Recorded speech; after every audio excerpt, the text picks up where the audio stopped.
Glória a Deus, eu estou muito feliz de estar aqui. Eu fiz um esforço para estar aqui, porque eu sei que Deus ele tem algo maravilhoso para nós. Estamos vivendo, eu me incluo nisso, né? Estamos vivendo uma virada de chave na nossa vida. Viver aliançado com o Senhor é algo tremendo.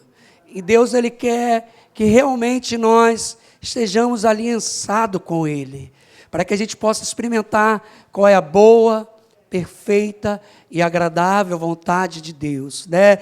Aliança, ele vai dizer sobre pacto. Aliança vai dizer sobre contrato. E no contrato existe um termo jurídico, não sei se tem algum advogado aí ou aluno da academia de direito, que existe um termo chamado pacta sunt servante. Mais ou menos isso. Se eu falei errado, os irmãos aí me perdoem.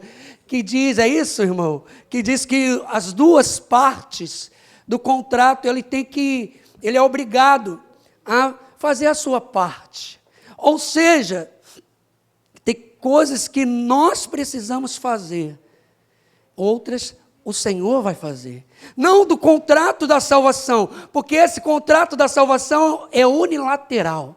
O Senhor ele nos dá a salvação gratuitamente. De lei, eu posso fazer o que for, mas a salvação ela é gratuita. Não tem o que você fazer, vir para a igreja, orar mais, orar menos. A salvação foi paga por preço de cruz. Essa não tem como a gente fazer nada, é unilateral. Mas existe uma outra aliança, que existe uma contrapartida. Porque se a gente for na Bíblia, a gente vai ver uma diferença entre salvação, ou entre o paraíso e o reino. Se a gente for pegar lá o livro de Lucas, antes de a gente entrar na palavra, olha só que interessante que a palavra de Deus vai dizer para a gente. Lucas capítulo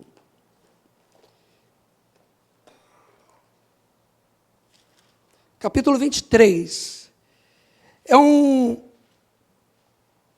uma conversa, um diálogo entre dois malfeitores, dois bandidos ao lado de Jesus. E aí um caçoa dele, e o outro entende quem estava do lado dele. Entende que ali havia salvação, ali havia compaixão, ali havia o amor encarnado. Olha só o que diz aí, lá no verso 39, acompanha comigo, Lucas 23, ainda não é o texto que o pastor me deu, mas é para a gente entender a diferença, porque há uma diferença, não é coisa da minha cabeça.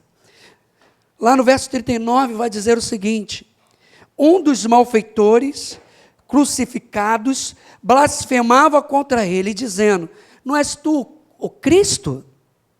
Salva-te a ti mesmo, e a nós também. Respondeu-lhe, porém, o outro, e respondeu dizendo: nem ao menos temes a Deus? Estamos sob igual sentença. Nós, na verdade, com justiça, porque recebemos o castigo que os nossos atos merecem, mas este nenhum mal fez. E acrescentou a Jesus: lembra-te de mim quando vieres no teu? Amém. Jesus lhe respondeu: em verdade te digo que hoje estarás comigo no? Ele pediu o reino. Deus, o próprio Jesus vai dar paraíso. Então aqui a gente vai ver uma diferença entre o reino e paraíso, entre o reino e salvação, entre o reino e os céus. Os reinos de Deus estão preparados para aqueles. Uma vez eu perguntei ao pastor Cleito, a gente escuta muito sobre o reino de Deus já está instalado, já existe o reino de Deus, porque a gente escuta, vamos construir o reino de Deus na terra? Ou o reino vai ser quando Jesus voltar? Aí ele me respondeu assim: sim e não. Eu falei, Jesus do céu, sim, não. Pastor Cleiton é um homem muito inteligente, né? Ele falou, sim, porque Jesus, quando vem na terra, ele dá o start do reino. Nós, que vivemos com ele, já podemos viver o reino na terra. Mas na sua plenitude, será quando ele voltar. Amém, igreja? Amém. Então, aliançado com Deus é construir esse pacto com o Senhor, onde nós vamos ter a parte de Deus para a nossa vida e a nossa parte para com o outro. Porque se eu não me engano, pastor Cleito disse uma coisa, e você já deve estar aqui na ponta da língua. Quando nós olhamos para Deus, nós fazemos o quê? Nós amamos. Quando eu olho para Deus, eu amo. Quando olho para o meu irmão, quando eu olho para Deus, eu amo, e quando eu olho para o meu irmão, eu sirvo. Eu amo a Deus e sirvo os meus irmãos. Vida de aliança com Deus é demonstrar o amor de Deus, como? Na vida dos meus irmãos. Quando eu sou bênção para a vida da minha irmã, quando eu sou bênção na vida do meu irmão, eu estou demonstrando o amor de Deus. E eu, quando cheguei aqui, eu peguei um pouco da aula, da escola dominical, e a irmã estava falando sobre isso. Eu falei, Jesus, ela está falando tudo que eu vou falar, mas é confirmação de Deus. A gente precisa demonstrar esse amor. Se a gente está fazendo uma aliança, a nossa parte do contrato, a nossa parte do pacto, é servir o nosso irmão, é construir o reino servindo aquele. A todos, não só da igreja, mas aqueles que estão fora da igreja. Por isso nós fazemos o dia do legado, por isso nós fazemos o bazar solidário, por isso nós fazemos ações sociais, vacinamos as pessoas através de parceria. Fazemos isso porque nós amamos a Deus. Louvado seja o nome do Senhor. E aí a gente vai ver que quando nós estamos no reino, o Senhor Ele vai nos abençoar. E aí a gente não vive de ter bênção, a gente é a própria aleluia. Viver em aliançado é isso, ser bênção, porque eu amo a Deus, tudo que eu tenho vem dEle, e por isso eu devolvo para Ele. Então, o tema proposto é o 8º dia, né, Natânia? 8º dia. E foi falado que no 8º dia a gente tem como tema: valorize a vida do seu irmão. Olha a importância que a gente tem quando a gente entende o que é ser aliançado. A gente precisa olhar para o nosso irmão, porque muitas das vezes nós olhamos muito para Deus, mas precisamos olhar para a vida do nosso irmão. Diz a palavra de Deus que quando Jesus vai subir um monte, Jesus leva 3 camaradas, Pedro, Tiago e João. O barquinho não estava não, tá, gente? Só tinha Pedro, Tiago e João. E aí aconteceu algo tremendo, experiência sobrenatural. Quando nós estamos aliançados com Jesus, estamos próximos dele e vivemos experiências sobrenaturais. Só que o grande problema é que quando nós vivemos essas experiências sobrenaturais, nós acostumamos e não queremos mais sair desse lugar de experiências sobrenatural. E o que Pedro vai dizer? Senhor, façamos uma tenda aqui para o Senhor, façamos a tenda ali, façamos e ficamos aqui para te adorar. Aleluia. A intenção até era boa, adorar, né, a Deus. Mas o que Jesus fala? Não, vamos descer. Descer para quê? Para servir as pessoas. Essa é a parte da aliança. É a parte do contrato. De lei eu não assinei nenhum contrato. Existe o contrato tácita. É isso, irmão? Aonde é tácita? Ah, não. Aonde? Tácito. Ou é tácita? Tácito. Não é isso? Aonde não precisa de assinatura. E ele tem valor legal. Quando você verbaliza, Senhor, eu aceito, o pacto foi firmado, eu aceito o meu Senhor como o único, suficiente Salvador da minha vida, o contrato está selado, tem valor legal, tem valor no céu, tem valor na terra, você começa a se tornar cidadão dos céus, embaixadores de Cristo aqui na terra. Ei, tem autoridade para você, tem autoridade para você, porque você é uma ministra do Senhor, você é um ministro de Cristo Jesus.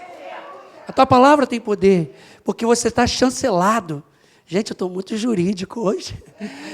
Que isso, varão jurídico? Varão advogado? Deixa para lá, gente, quem sabe no futuro, né? fazer uma faculdade de Direito. Ore por mim, gente. Então, meu irmão e minha irmã, a aliança já foi firmada. Se prepare para viver os melhores dias das vossas vidas. Eu profetizo isso em nome de Jesus. Abra sua Bíblia, agora sim, o texto que me foi dado. Filipenses, capítulo 2, verso 3 e 4. Mesmo assentado, com a sua Bíblia aberta, mas eu costumo dizer, não abra apenas sua Bíblia, mas abra o seu coração, para que Deus vai falar nesta manhã, para que o nome dele seja glorificado. Amém? Filipenses capítulo 2.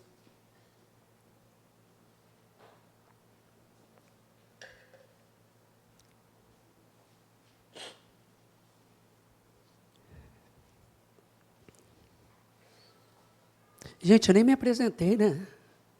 Não, né? Gente, eu estou muito feliz de estar aqui. Glória a Deus, aleluia. Eu me chamo Rodilei, sou seminarista. Sempre que puder, ore por mim. Né? Não é fácil a vida de um seminarista. A gente está aí buscando, né, aquilo que Deus tem falado no chamado pastoral. Sempre que puder, ore por mim. Peço perdão pela minha voz, porque sexta-feira estava lá em Xerém, uma vigília poderosa, e não tem como você ficar quieto quando vem o poder de Deus sobre a nossa vida. E aí, cheguei ontem sem voz, né, Dainha? Né? E aí está conosco aqui minha esposa, Andréia, essa boneca, essa princesa, minha esposa. Aí você pode ver a bondade de Deus, né? Me proporcionou essa princesa, né? Só Deus que faz isso, irmão. Só o Senhor que faz isso. Está comigo o meu filho, né? Tiago, está aí começando aí no Ministério de Louvor, aprendendo a tocar bateria. Família é um só ministério, um só propósito. E também está comigo aí a minha sogra, Elisete. Né? Todos nós fomos ovelhas do pastor Cleito, quando ele passou por lá. Amém? Dito isso, vamos lá para a palavra de Deus. Filipenses capítulo 2, verso 3 e 4, diz assim: nada façais por partidarismo ou vanglória, mas por humildade, considerando cada um os outros superiores a si mesmo. Não tenha cada um em vista que é propriamente seu, senão também cada qual o que é dos outros. Palavra de Deus, palavra da salvação. Amém? A gente vai ver aqui esse texto, para a gente entender um pouco do contexto. Essa carta é escrita na segunda viagem missionária de Paulo, onde ele vai implementar, vai fundar a igreja em Filipe. E essa igreja fica numa província, né, de Macedônia, ali na Europa. Coisa linda, o evangelho sendo expandido através da vida do apóstolo Paulo, e a gente vê algumas situações ali. Uma mulher que tinha bastante, assim, vamos dizer, uma condição boa, uma empresária, ela é convertida, e através da vida dela, a igreja pode ficar na casa dela e começar um trabalho. E muitas das vezes a igreja começa assim, dentro de uma casa, de uma família, ou começa uma célula, e daquela célula ela transforma, vai crescendo e vira uma igreja. Isso aconteceu com Paulo em Filipos. A gente vai ver também que uma mulher é libertada de demônios, a mulher adivinhadora, começava a adivinhar, e Paulo vai lá pregar e liberta a vida dela através da palavra de Deus. Nós também vemos aqui nesse contexto onde um cárcere que era responsável para cuidar dos presos, acontece um terremoto, as prisões são abertas, as correntes são quebradas, e aquele carcereiro tem vontade até de morrer. A depressão talvez chegou ali na vida dele, e através da palavra do Senhor, a palavra de Deus vai contra aquele cárcere, e ele é transformado pela palavra de Deus. E daí surge a igreja de Filipos. O que eu aprendo? Que Deus ele faz de várias maneiras, de várias formas, e a igreja de Filipe é um exemplo para nós.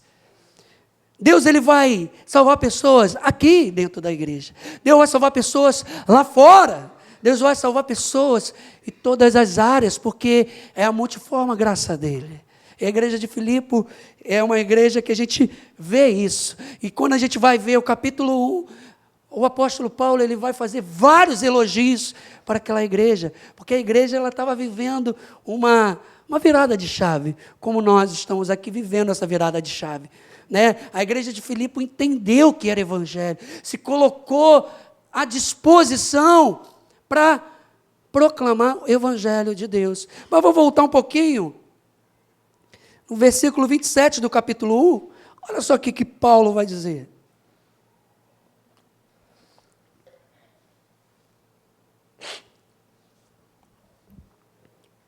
Diz assim, isso é uma recomendação de Paulo para aquele povo, para aquela igreja, e diz, vivei acima de tudo por modo digno do evangelho de Cristo, para que, ou indo ver-vos, ou estando ausente, ouça no tocante a vós outros, que estáis firmes em um só espírito, como uma só alma, lutando juntos pela fé evangélica. Esse versículo me salta aos olhos. Sabe por quê, Dedéia? Porque se a gente for pegar os versículos anteriores, ele vai falar que era uma igreja que estava pronta a ajudar, uma igreja que tinha fé, uma igreja que estava vivendo tudo de bom. Mas ele começa a enxergar aqui pequenos detalhes que pode estragar toda a unidade daquela igreja, que pode estragar a nossa unidade como igreja, que pode estragar a nossa aliança com Deus, o que pode estragar a nossa aliança um com os outros. O apóstolo Paulo está querendo dizer aqui, para que aquele povo estivesse na mesma visão, no mesmo espírito, porque a gente vai ver quando a gente, e eu já falei aqui, as experiências de Deus, ela vai nos enchendo, vai nos dando mais coragem, vai nos dando mais possibilidade de fazer algo para Deus, e isso é muito bom. Só que ele fala assim, cuidado, uma igreja viva é uma igreja unida, uma igreja viva é uma igreja que está na mesma visão. Eu louvo a Deus por essa igreja, porque está na mesma visão, está aliançado com Cristo. Só que a gente percebe aqui que Paulo ele vai começar a alertar para aquela igreja, e ele vai nos alertar hoje para que isso não aconteça na nossa vida e também na nossa igreja. Havia alguns problemas que Paulo identificou, apesar da igreja ser uma igreja abençoada, apesar da igreja ser uma igreja acolhedora, apesar de uma igreja ser uma igreja que proclamava o evangelho, as coisas aconteciam, Paulo começou a verificar alguma coisa que pode acontecer conosco. Primeiro dela, um problema que a gente vai ver aqui nessa igreja é um ambiente onde as pessoas vão começar a causar a ambição delas, um egoísmo. Isso não pode haver nas nossas vidas. Como assim, Dilei? Olha só o que ele fala lá no verso dele, nada façais por partidarismo ou vanglória. O partidarismo, o que é o partidarismo? São as famosas panelas, as panelinhas. E não tem como, a gente sempre vai se identificar com um mais do que com o outro. Eu aprendi com o pastor Max que nós podemos ter panela. Você pode fazer panela, aí o Rodilei está falando que pode fazer panela. Pode falar com o pastor Cleito que ele vai entender o que eu estou falando. Você pode ter panela. O problema é que a tampa da panela tem que estar aberta. Aonde que as pessoas quiserem chegar, pode-se chegar. Isso é natural, a gente ter mais amizade com um do que com o outro. Não tem problema. O problema é quando a gente começa a fazer assim, vai ter culto lá em casa, mas só vai esse grupo aqui só. Não, e a irmã? Não, não vai não, porque a irmã ora demais, o culto vai acabar tarde. Não, o grupo que vai lá em casa orar, só esse grupo aqui. Panela. Partidarismo. Sabe, eu conheci um irmão lá do meu distrito, e a gente estava fazendo um culto distrital de jovens, e aí teve algumas faltas no louvor, e a gente chamou um irmão, irmão, completa lá no louvor, coisa e tal. Aí ele, pô, eu vou, mas eu vou trazer a minha galera. Tá, pode trazer, né? A gente completar é benção. Mas o irmão da bateria não vai, não. Aí, irmã, como assim não vai? Não, ele toca muito mal, não. Ele quebra a música. Eu falei, gente, misericórdia. Isso acontece nas nossas igrejas, gente. Partidarismo. Sabe o que a gente fez? O garoto ficou e ele ficou sem tocar, gente. Porque não é para a glória do homem, é para a glória de Deus. Se tem louvor, é para a glória de Deus. Se não tem louvor, é para a glória de Deus também. Que é para Ele, por Ele, são todas as coisas. Então, a gente precisa tomar cuidado das panelas, tomar cuidado do partidarismo, porque isso acontece. E muitas das vezes a gente nem percebe o que está acontecendo. Precisamos entender, panela existe, mas a tampa tem que estar aberta. Aleluia. E aí ele vai falar também sobre o egocentrismo. Sabe aquela situação onde Deus ele te dá um dom, uma unção. A unção é uma capacitação para fazer algo que Deus colocou para a glória dele. Ou seja, o dom de louvar. Deus vai me capacitar para louvar, para glorificar o nome dele. Deus ele nos dá dons. Nós somos uma igreja de dons e ministérios. Só que o grande problema é que quando Deus ele vai nos capacitando e aí a gente começa a dizer, eu sou bom demais. Se eu não estiver lá, se eu não dirigir o culto vai ser um desastre. Egocentrismo. Se eu não estiver lá na oração na casa da irmã, o pessoal não vai fazer. Ei, quem disse isso? Deus ele tem levantado pessoas para glorificar o nome dele. Porque quem tem que estar no centro é Cristo Jesus. E eu vou dizer para os irmãos, eu vou confessar o meu pecado. Quantas vezes eu pensei assim? Agora eu estou bom. Se eu não estiver lá, não vai acontecer. E aí tu vê que Deus ele chama os loucos para confundir os sábios. Está aqui um louco. Eu não sou o melhor pregador. Eu não sou o melhor. Eu sei que tem muitas pessoas melhores do que eu.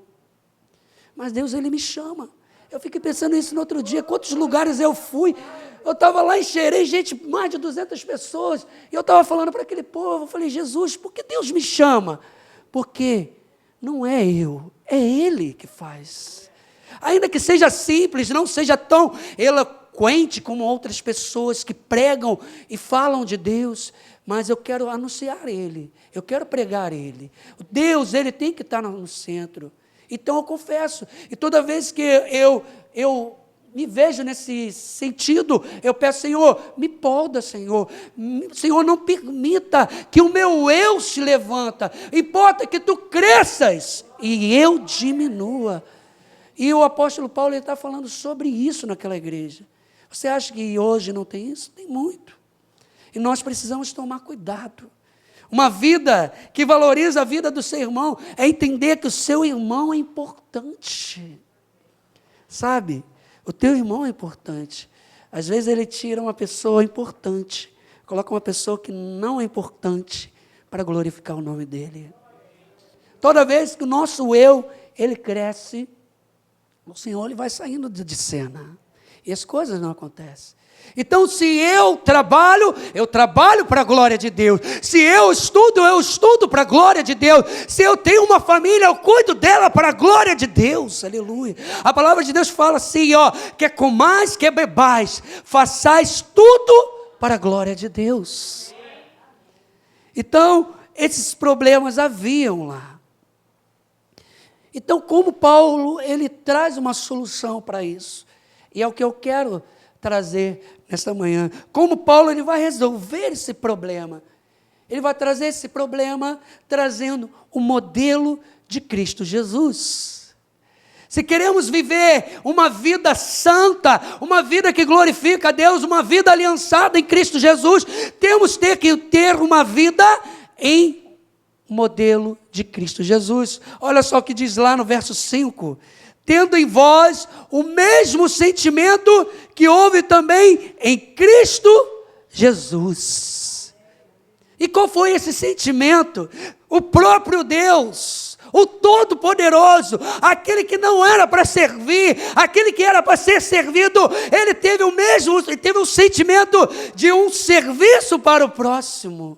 Aquele que era para ser exaltado, glorificado, ele veio aqui para ser humilhado, para ser cuspido na cara, porque ele tinha uma aliança com o Pai, e eu e você temos uma aliança com o Pai, por isso nós precisamos ter o mesmo sentimento de Cristo Jesus.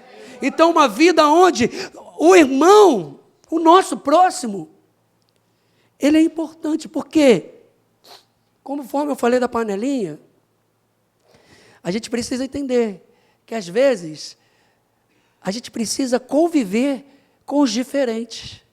Sabe, irmão? Às vezes a gente quer estar aqui com a igreja cheia de madeira e o irmão fala assim, vamos colocar tijolo. Aí o irmão, não, vai ser na madeira. O outro, não, vai ser de isopor. E aí, irmão? Como que a gente convive? Ah, não vou falar com esse irmão mais não, porque a minha igreja toda linda na madeira, agora ele quer vir com esse papinho de tijolo. Como que a gente convive aí? Vira a cara, ou expõe a nossa opinião com respeito e começa a viver Cristo Jesus. Porque viver uma aliança é viver com os diferentes. Porque viver com aquele que pensa igual a mim é muito fácil. Jesus, ele viveu com os diferentes. Jesus viveu com aqueles que não tinham instrução, aqueles que tinham muita instrução. Jesus, ele conseguiu conviver com todos, mas sem perder a essência. Ele falava com os fariseus, falava com os saduceus, falava com os publicanos, mas sem perder a essência. Tendo o mesmo sentimento que teve Cristo Jesus, por mesmo sendo Deus, não quis ser igual a Deus. Ei, mesmo você sendo talentoso, mesmo você sendo uma pessoa abençoada, queira viver para a glória dEle. Não exaltando o teu nome, mas exaltando o nome de Deus. Aleluia.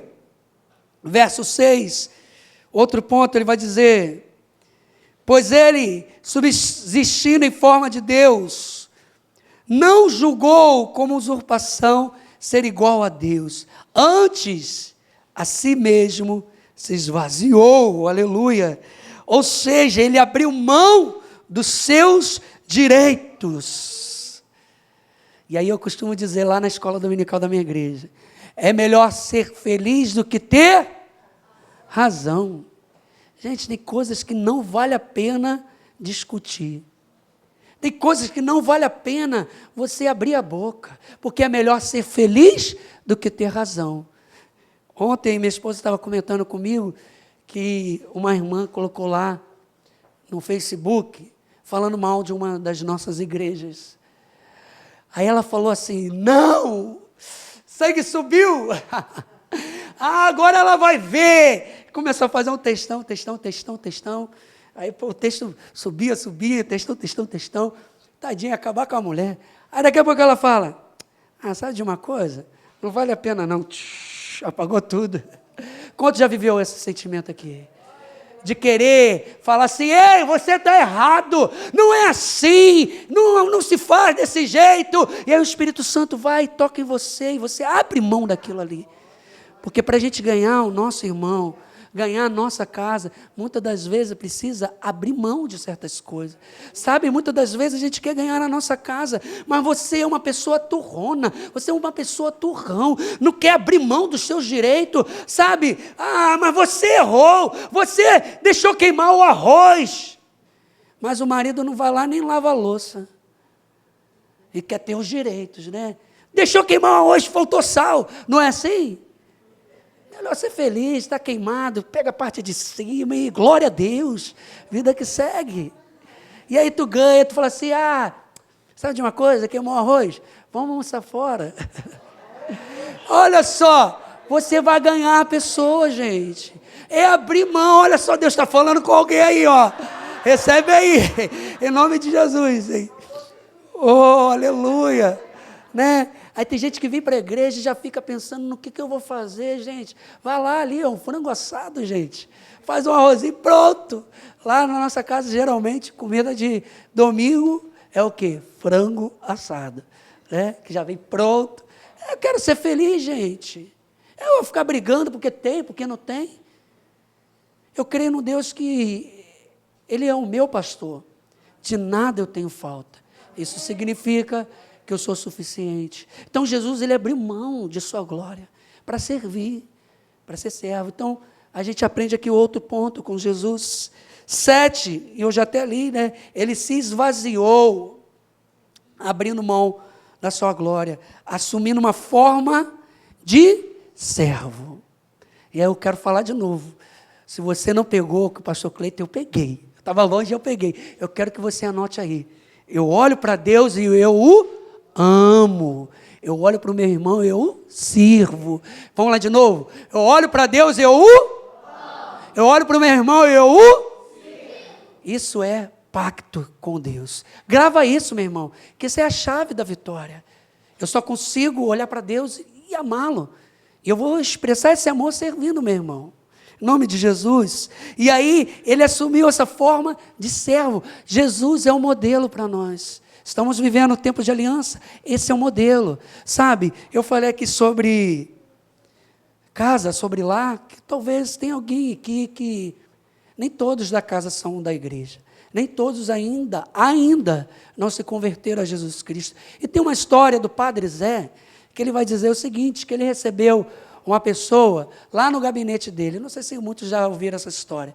E aí o rapaz que foi fazer o gabinete com o padre, ele chegou, o cara todo bêbado. Ô padre, a minha família é um inferno. A minha mulher não dá mais bola para mim. A minha filha está envolvida aí com coisas erradas. O meu filho é um maconheiro. E ainda por cima, aquele troço da minha esposa trouxe a minha sogra para morar em casa. Completou tudo. Eu não aguento mais, por isso que eu encho a minha cara. E eu sou um cachaceiro mesmo, padre. Aí o padre... Gente, que sabedoria do padre. Aí o padre, vamos orar. E aí, quando terminou de orar, o padre falou assim, olha só, Deus me revelou algo. Pode falar, padre. Jesus está na tua casa. Aí ele falou assim, mas como que pode? Jesus está na tua casa disfarçado aí. Então, não é possível, padre. Eu te respeito muito, mas tu bebeu alguma coisa, padre? Não é possível, aquela mulher que não me olha nem para mim, pode ser Jesus? Ou o meu filho que fuma maconha, não pode ser. Ah, minha menina só quer viver baile funk, essas coisas. Não é possível. A sogra? Minha sogra é o capeta em pessoa, padre.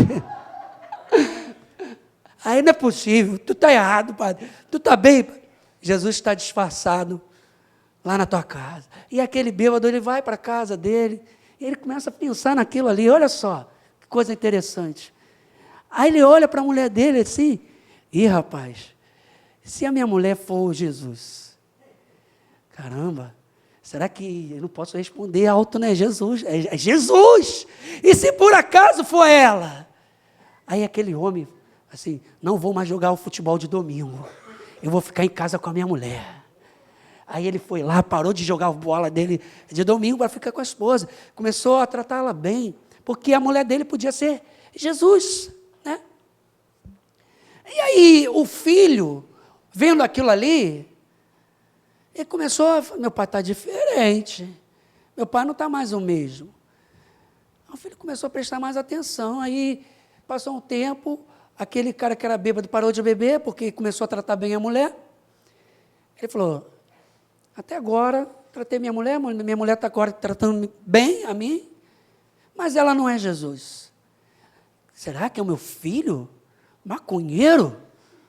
Não pode ser, Jesus não é fumar maconha.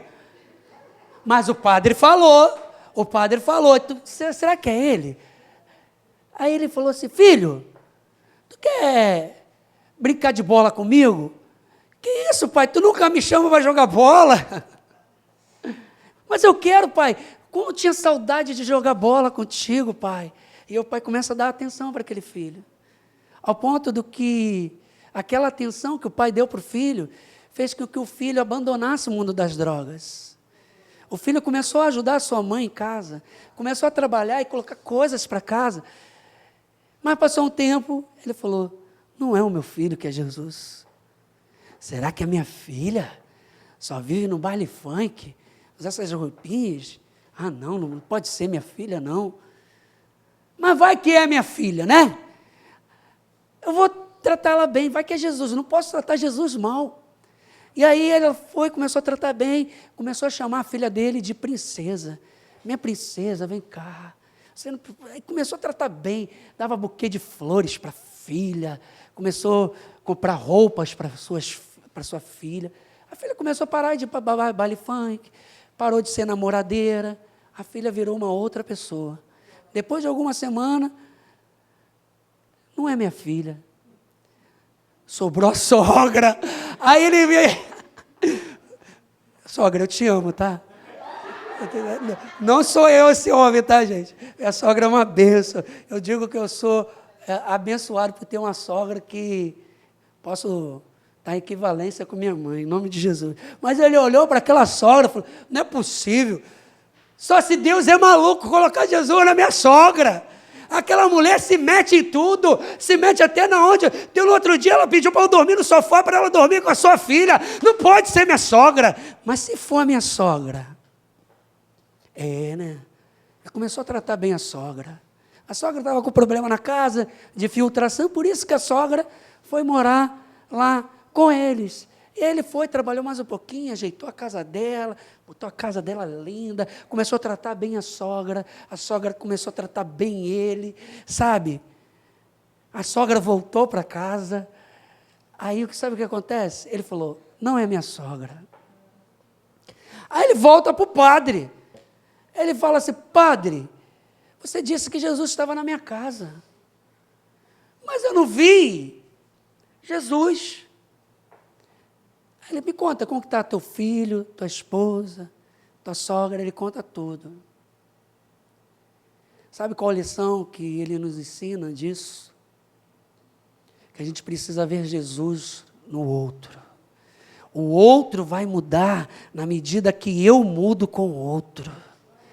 Jesus, ele veio com poder e glória, mas ele se esvaziou, servindo a pessoa, para ganhar a pessoa para ele. Você está entendendo isso? Você quer uma casa abençoada, começa a olhar o próximo como Jesus. Começa a tratar ela bem, começa a mudar o seu comportamento, começa a ser feliz do que ter razão, começa a mudar hábitos, que você vai ver que você vai ganhar a sua casa, vai ganhar a sua família. E para finalizar, verso 9. Pelo que também Deus o exaltou sobremaneira. Ele deu o nome que está acima de todo nome. Ele exaltou sobremaneira. Sabe, quando nós nos humilhamos, quando nós servimos, quando nós abrimos mão de certas coisas, Deus ele vai nos exaltar. Eu estou dizendo isso, Deus vai te exaltar no teu trabalho.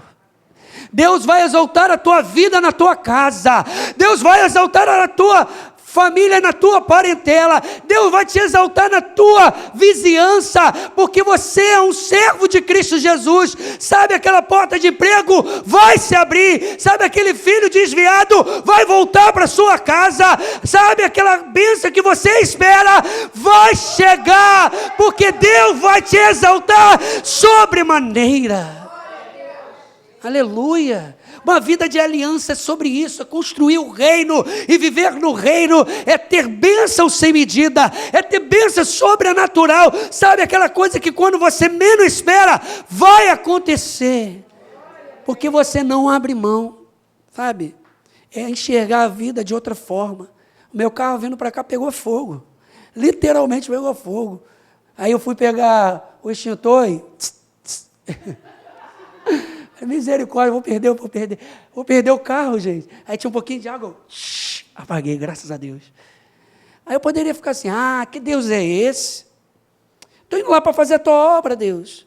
Não, Deus, muito obrigado, porque o meu carro não pegou fogo por completo. Muito obrigado, Senhor, porque eu não me machuquei. É livramento do Senhor. Eu creio que daqui a alguns dias Deus vai me exaltar sobremaneira. Porque eu estou aqui para servir. Aleluia. Deus exaltou sobremaneira. Então, você se humilha e o Pai te exalta. Você se humilha e o Pai vai te exaltar.